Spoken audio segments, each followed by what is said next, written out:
G'day, I'm the HomeDistiller and welcome to running a small batch vlog number 2. Now the last one of these I had to re-upload because YouTube's ad bots decided that the title, I think it was, running a small batch, obviously must refer to something illicit, because they decided that it wasn't able to be monetized. So I deleted it, changed it to RSB and re-uploaded it and haven't had a problem. So I think that's what they're going to be called from now on, is RSB, running a small batch. And that's the system's screwed because you need to put in a claim on it, and then it needs to get 1,000 views a week in order for it to be looked at. So yeah, that means I'll be missing out on my 1 cent. Yeah, not that I get much from YouTube, and to be honest, I've been for the last month I was toying with some Bitcoin mining. Well, I wasn't mining Bitcoin, I was using NiceHash, and so to be honest, I was earning more money mining Bitcoin with my 2 GTX 1080s until NiceHash got hacked and they lost about 4,500 Bitcoin, which means that my money's gone. It was only probably $150 worth in there, and I think I'd spent about $40, maybe $50 on power, but so it's a pain in the ass, but you know, you deal with it. But yeah, so just so everybody knows, if you're ever thinking about doing YouTube, expect to make no money for a very, very long time, unless you manage to get a viral video, which is extremely unlikely, or you just want to produce, as most people do, mindless dribble, and hoping that people watch it. I can't. It's just a lot of the stuff that's going up now is just crap, except for, you know, there's DIY stuff and you know, a lot of makers doing great stuff and educational stuff, good, but the amount of dribble that just gets put up on their front page nowadays is garbage, and that they've changed their recommended videos system now, that it's hopeless. It just tends to recommend things that I'm already subscribed to. Not even if I've been on a searching run and looked up a whole lot of stuff, still doesn't look at the search terms that I've been looking for and start recommending videos related to that. It used to, but I don't know what they've done to their recommended videos, but it's crap now. Anyway, unfortunately there's nothing else, nowhere else to. YouTube's got the monopoly.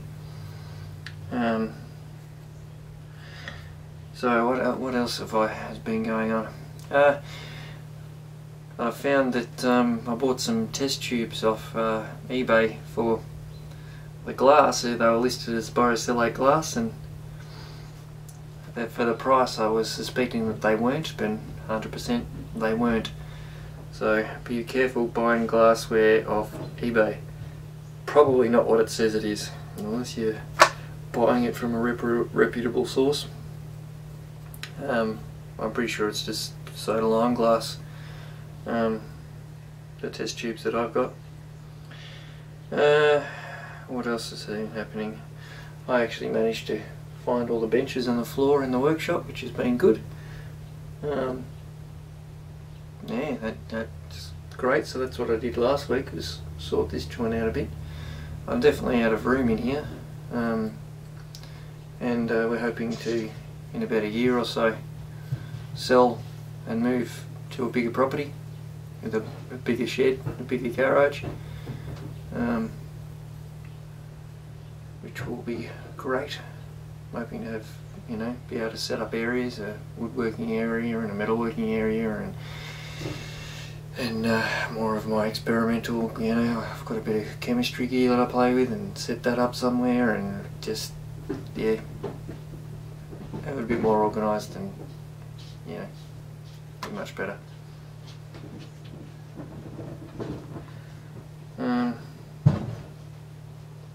And also last week I've pulled the motor out of the spar and found it's got a screwed seal and screwed bearing in both the main jet pumps. So I'm going to do a video on how to repair that, which I've videotaped or recorded the pull apart. I'm waiting on new seals to arrive before I do the rest of it, and a new bolt because one of them sheared off.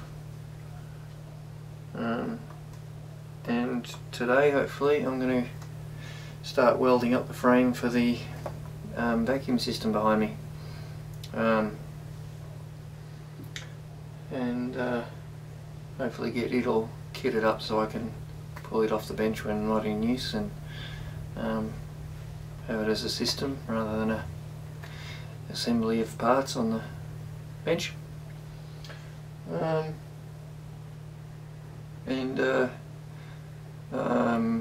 I'm also going to start the design of my small glass blowing lathe. I've got a lot of the parts for it, and originally I was going to go for a stepper motor design. I don't know if I mentioned this in the last blog or not. I was going to go for a stepper motor design, but now I'm going to go for a single motor. So I was going to have a stepper motor on each head, but I thought the problem there is if I want to rotate it by hand, I can't. You cannot grab one end and turn it because the other end won't turn at the same speed, so you have to use a jog function on the stepper motors.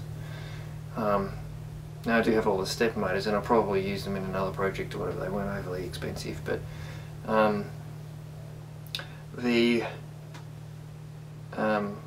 instead I'm going to use a 24 volt DC motor with a speed control, and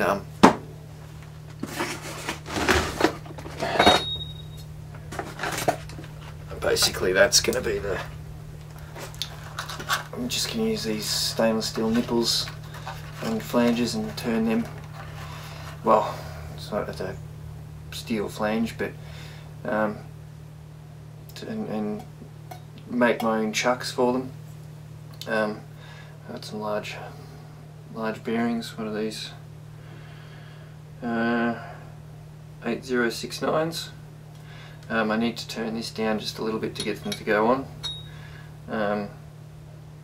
The wall thickness on this is going to end up fairly thin, but that doesn't matter because there's zero side force on it. There's no axial force on it at all. This the only force that's ever on a glass lathe is the weight of the chuck and the weight of the glass. There's no tool, nothing pushing on it. Well, there's a little bit. You might be pushing the glass with a carbon, piece of carbon like that, but you're not pushing awfully hard, so I'm not worried about the thickness of that tube very much. So I have to design the transmission system underneath, so it'll run on a piece of square tube or hex bar or something like that, so one side's fixed and the other side can slide up and down it with a coupling that can move and drive both chucks together. That way if I grab one end and turn it, they'll turn together, as in it's a traditional glass lathe.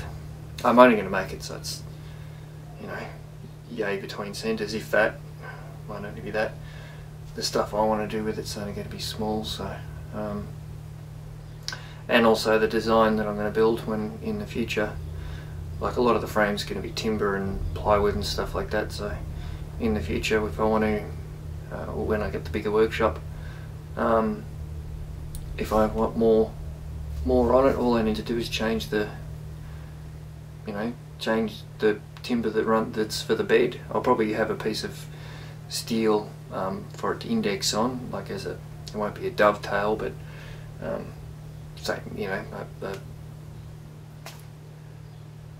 trying to think of what you would call it.